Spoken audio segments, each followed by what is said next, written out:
जय श्री राधे।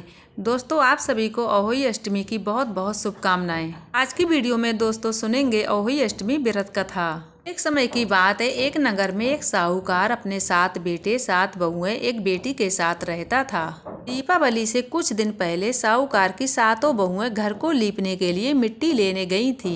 मिट्टी खोदते समय साहूकार की बेटी से स्याऊ के बच्चे मर गए। ये सब देखकर स्याऊ नाराज हो गई और कहने लगी, जिस तरह तूने मुझे निस्संतान किया है उसी तरह मैं तुझे भी निस्संतान कर दूंगी। मैं तेरी कोख बांध दूंगी। ये बात सुनते ही साहूकार की बेटी बहुत ही ज्यादा डर गई। साहूकार की बेटी ने अपनी सभी भाभियों से अपने बदले कोख बंधवाने के लिए कहा, लेकिन 6 भाभियों ने मना कर दिया। छोटी भाभी बची, उसने अपनी ननद की कोख बंधवाने के बदले अपनी कोख बंधवाने के लिए हाँ कह दिया। उसके बाद से ही जब भी छोटी बहू को कोई संतान होती उसके 7 दिन बाद मर जाती थी। हर साल अहोई अष्टमी का जब व्रत आता था उसकी सभी जेठानियां एक तरफ व्रत करती थी, कथा को सुनती थी और अपनी संतान की लंबी उम्र की कामना भी करती थी। दूसरी तरफ छोटी बहू अकेले में बहुत रोया करती थी। ऐसे ही धीरे धीरे समय बीतता चला गया। एक दिन छोटी बहू के घर वालों ने ब्राह्मण को बुलवाया और का समाधान का पता लगवाया। तो ब्राह्मण कहने लगे, ये सभी से मुक्ति के लिए तुम्हें सुरई गाय की सेवा करनी होगी।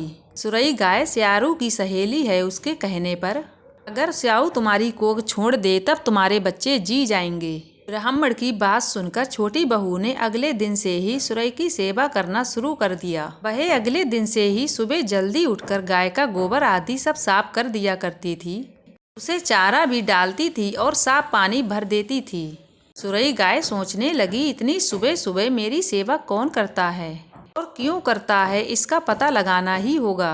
अगले दिन सुरई गाय जल्दी ही उठ गई और देखती है साहूकार की छोटी बहू सारा काम करने में जुटी हुई है। सुरई गाय कहने लगी, तुम किस कारण मेरी सेवा में लगी हो। तब वह कहने लगी, माता, स्यारू ने मेरी कोख बांध दी है जिस कारण मेरे बच्चे नहीं जीते हैं। अगर आप उनसे कहकर मेरी कोख खुलवा दो तो मैं आपका बहुत बहुत उपकार मानूंगी। यह सब बात सुनकर स्याऊ गाय उसके साथ साथ 7 समुद्र स्यारू माता के पास चल दी।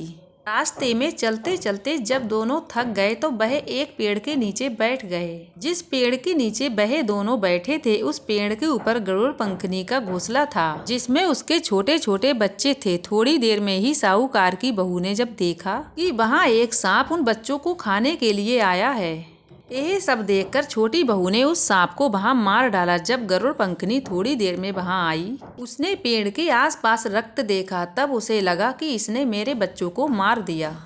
वह गुस्से में अपनी चोंच से साहूकार की छोटी बहू को मारने लगी। तब वह कहने लगी, मैंने तो तुम्हारे बच्चों को सांप से बचाया है, तुम मुझे क्यों मार रही हो। साहूकार की छोटी बहू की बात सुनकर गरुड़ पंखनी खुश हो गई और कहने लगी, तुम जो चाहो मुझसे वर मांग सकती हो। तब वह कहने लगी, 7 समुद्र पार स्याऊ माता रहती हैं, बहन तुम हमें वहां पहुंचा दो।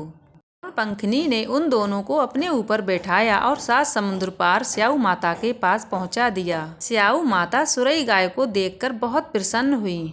आओ बहन, बहुत दिनों के बाद आई हो, आओ बैठो। जब आ ही गई हो तो मेरे बालों में से जुए निकाल दो। स्यारू माता के कहने पर साहूकार की छोटी बहू ने स्यारू माता के बालों से सारे जुए निकाल दिए। इस पर खुश होकर स्याऊ माता ने साहूकार की छोटी बहू को आशीर्वाद दिया कि तेरे 7 बेटे और 7 बहुएं हो। ये सुनकर साहूकार की छोटी बहू बोली, स्यारू माता, मेरी तो एक भी संतान नहीं है। स्यारू माता ने पूछा, ऐसा क्यों। तो वह बोली, यदि माता आप वचन दें तो इसका कारण मैं आपको बता सकती हूँ। स्याऊ माता ने उसे वचन दे दिया। स्याऊ माता के वचन देने के बाद वह बोली, माता आपके यहाँ मेरी कोख बंधी हुई है, यदि आप उसे खोल दें। ये सुनकर स्याऊ माता बोली, मैं तो तेरी बातों में आकर धोखा खा गई, तूने तो मुझे ही उलझा लिया।